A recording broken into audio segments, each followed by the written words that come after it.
Good morning to all. This is Vijay Lakshmi working as an assistant professor at Ramco Institute of Technology, Rajpalayam. Now we will discuss about the concept arrays. So the first thing about arrays, arrays is a collection of elements of similar data type. Then we need to know what is the need of array. Consider a scenario where we have to store the marks of a class of students. For example, a class consists of 16 students.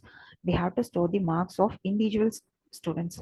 So in this case, we need to declare a 60 variables to store the individual marks, and we have to process the marks. So instead of doing that, we can have a single array variable which can able to store the values of the 60 marks of the students.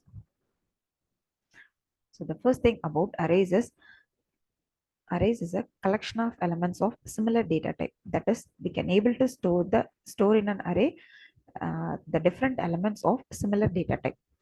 Next thing is these elements have the same data type. That is, we can able to store the homogeneous data types in an array element. These elements of the array are stored in the consecutive memory location. That is, the array elements are stored in the sequential memory location that is accessed using this index value. That is, all the elements are referenced by the index value, which is known as the subscript. So here is the pictorial representation of an array. So here the array consists of 6 elements. So the elements are 2, 4, 10, 5, 15, 3 are referred as array elements. The bottom values like 0, 1, 2, 3, 4 up to 5, these are referred as array indexes. For example, if you want to access the element 4, so we have to refer this with the index value 1. So these index are the position value. This is used to access the array element. So now let's come to the features of an array. So array is one of the data structure which contains or hold multiple values of the same data type. That is a collection of elements of similar data type. The second major feature is the array elements are stored in the continuous memory locations. Okay. The third point is the individual elements are accessed based on their position in an array. Okay, so every element present in the array are distinguished and can be referred or accessed using this position where it is present in an array. The position of an element in an array is specified with the integer value that is known as index. So always the integer is or in sorry the index is always an integer value. So and one more thing, the array index is always starts with the value 0. Array index in C always starts with the value 0. So now let's come to the types of array. So the array can be classified into two major types. One is one-dimensional array and another one is multi-dimensional array. So the first thing is one-dimensional array. Uh, this consists of a group of number of same data type organized as a simple linear sequence. That is, it is in the form of a single column. Okay. So the other name for the one-dimensional or single-dimensional array is linear array. So the elements present in the single-dimensional array can be accessed using the single index. So how we are going to declare this one-dimensional array is we have to specify the data type followed by the array name with the array size in square bracket. For example, int age of 5. That means the array data type is int. That is, the array hold the elements of integer data, and the array name is age, and the 5 indicates that the array can store the size of the array. That is, maximum we can able to store 5 elements in an array. The pictorial representation is given here. So this is the memory allocation for this array. First start with this age of 0, that is 0th index, and 1, 2, 3, 4. So 5 memory locations for are continuously allocated in the memory for storing this 5 elements of this array variable age. Uh, there are two things in this array declaration part. So declaring an array means we are going to specify the three things. First one is the data type, that is what kind of values we can store in the particular array, that is defined by this array type. The next thing is name. This is used to identify the array, how we are going to access the array element, that is which name we can able to identify the set of values present in an array. The next one is size. that is the maximum number of values that the array can hold. So that is given here, data type, array name. The array size should be specified within the square bracket that ends with a semicolon. This is the format of this array declaration. So the example is given here, int age within square bracket 5, that indicates we can store 5 elements in an array. The next thing is some of the examples for array declaration. The following things are valid, that is int array 2 of 3, float with array name A with size 10, char array name S with the value 9. Following the values, the declaration present in the right side are some of the examples for invalid declaration. That is, here we are giving this array size is 3.5. That is, the array size is always an integer. We should not give a floating point value like this. So this is an illegal one. And the next case is float a of I. So here the I is not defined. So this gives an compiler error. While declaration, we have to specify the array size in terms of an integer. Otherwise, it should be a macro definition. Suppose if we define this I as a using preprocessor, we can give this, but if I is declared as one of the variable, we should not give like this declaration. So in such cases, the compiler will generate an error for invalid array declaration. Okay.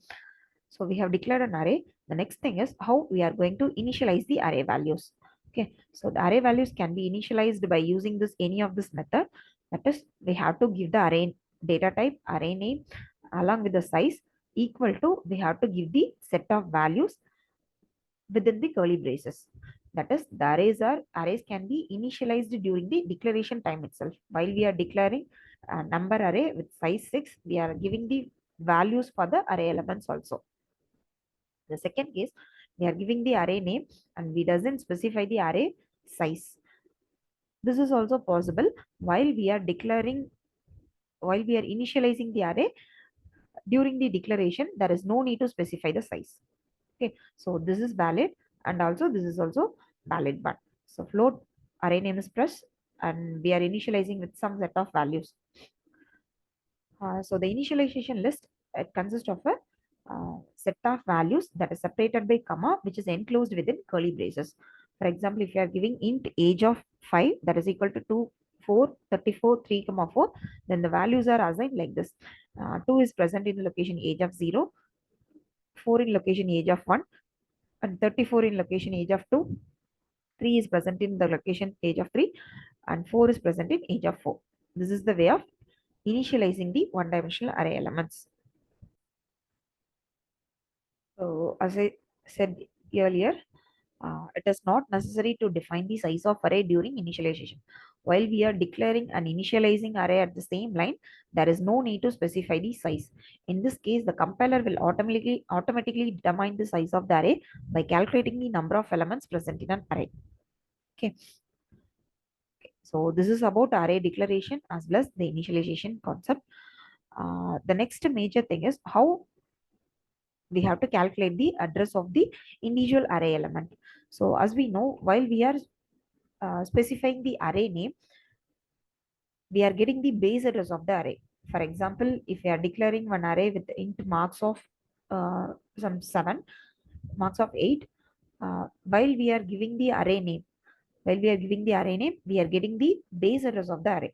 For example, if we try to print the value of address of array of 0 or array itself, we will get the base address of the array. So the compiler only know the starting address of the array. From the starting address itself, it can able to calculate the remaining element address of the remaining element present in the array, since the array elements are stored in the continuous memory location. So how it is calculated? It is given by this formula. A is the array name and K is the index value. For example, if you want to find the particular element address, we have to calculate with base address plus W into K. So BA defines the base address, that is starting address of the array, and W indicates the word size of one element in array. For example, if we have an integer array, then we can define this W as a size of the integer 2, and K indicates the particular index. For example, we can see in this representation, the marks of 0 is, that is the 1000, that is the base address of the marks array. So the next continuous next elements are present in the continuous memory location. For integer, it will take 2 bytes. So the elements are stored in the next second byte. For example, 1000, 1002, 1004, 1006, 1008, 10, 12, 14, and so on. Suppose if you want to access the, uh, if you want to know the address of the element that is marks of 4, that is we need to find what is the address of the this variable. So how it is calculated? It starts with the base address. There is the base address is 1000 that is added with the word size for the integer for this compiler is 2. So that is multiplied with the index value 4, that is gives the 8. So base address 1000, 1000 plus 8, we will get the 1008. That is the address of the variable marks of 4. So by this way, the compiler will automatically calculate the index of the nth element which is present in an array if it only knows the base address.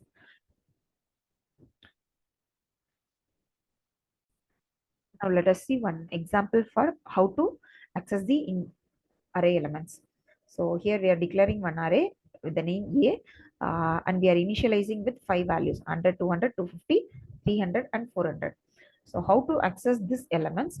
As we already know, the individual array elements are accessed with the help of this index.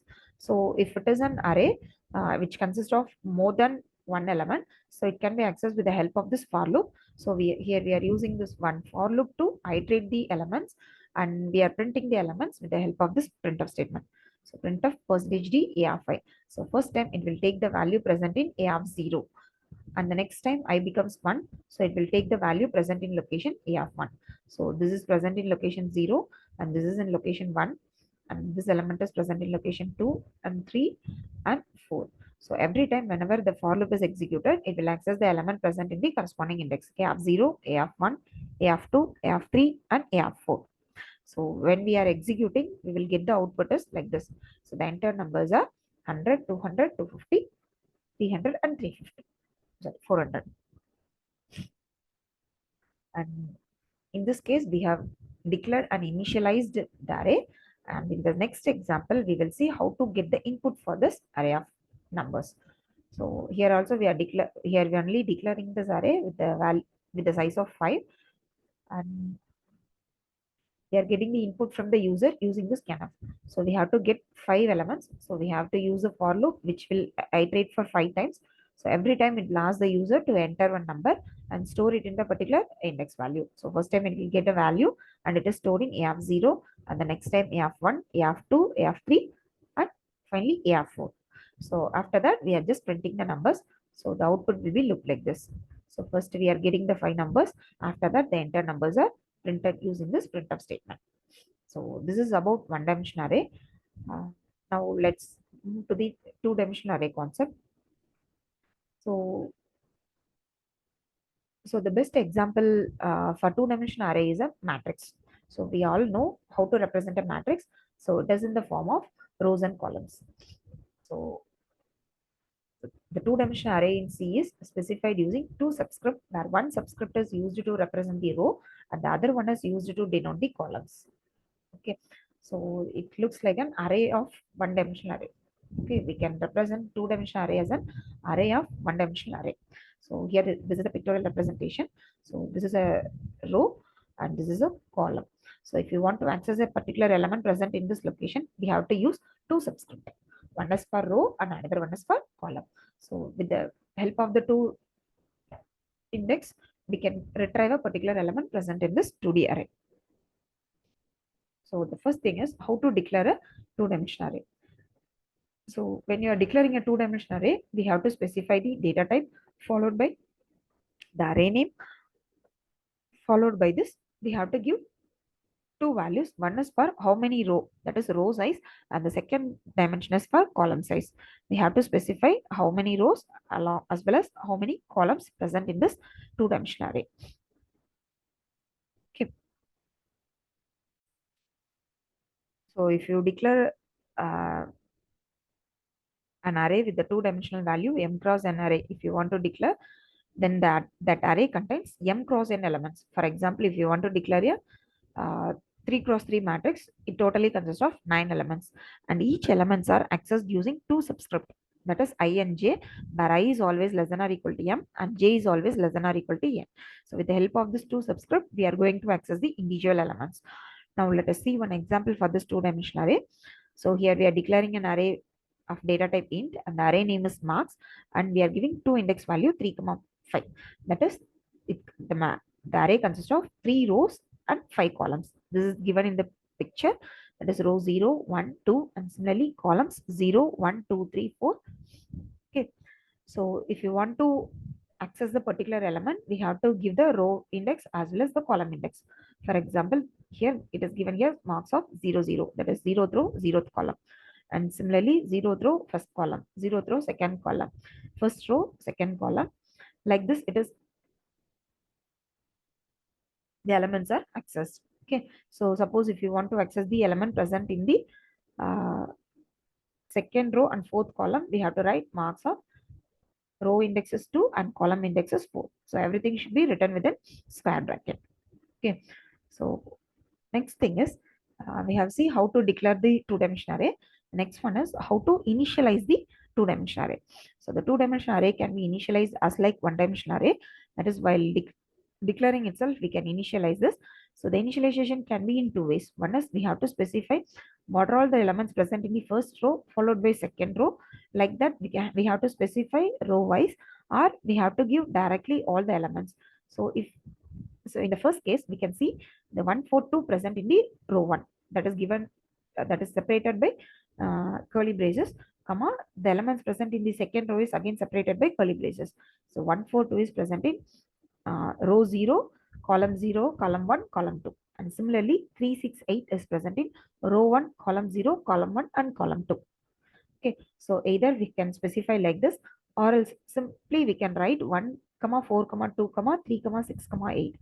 So what the compiler will do based on the number of uh, based on the column size, it will divide. So here we are giving the column size is 3. So it will take the first 3 elements for the row 1 and the next 3 elements for the row 2. Likewise, the compiler will automatically assign it. So either any one of this way, we can initialize the two-dimensional array. Okay.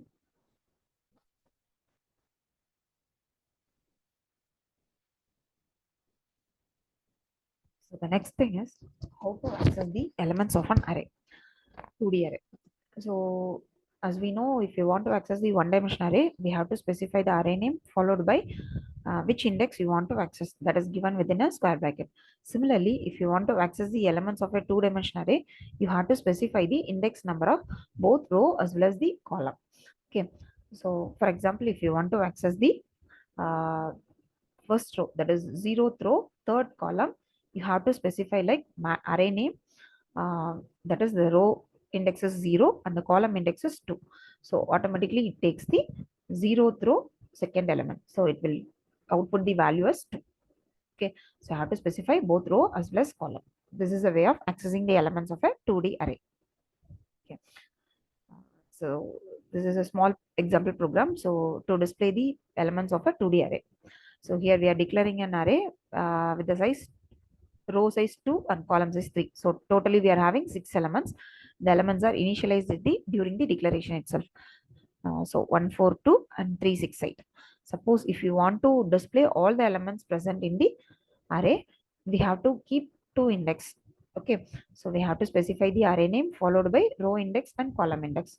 So we are giving two for loop to iterate the elements present in the array.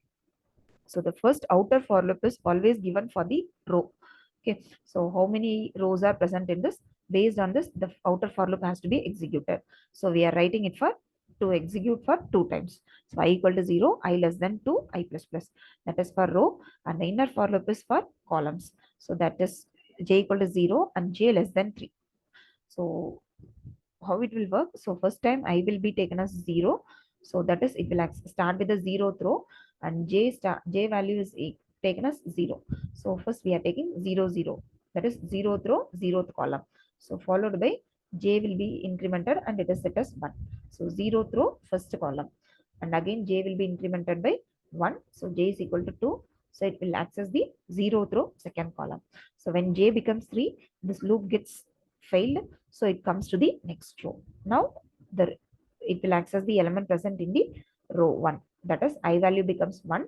Again, the j value, that is column value is 0. So 1 0 will be accessed, and j equal to 1. The element present in 1 1 will, index 1 1 will be accessed, and 1 2. So this is the way how we are going to display the elements present in this two-dimensional array. Okay. So the next major thing is the memory representation of the 2D array. So there are two ways for storing a 2D array in memory. The first one is row major order and column major order. Okay. So in two ways we can store the 2D data.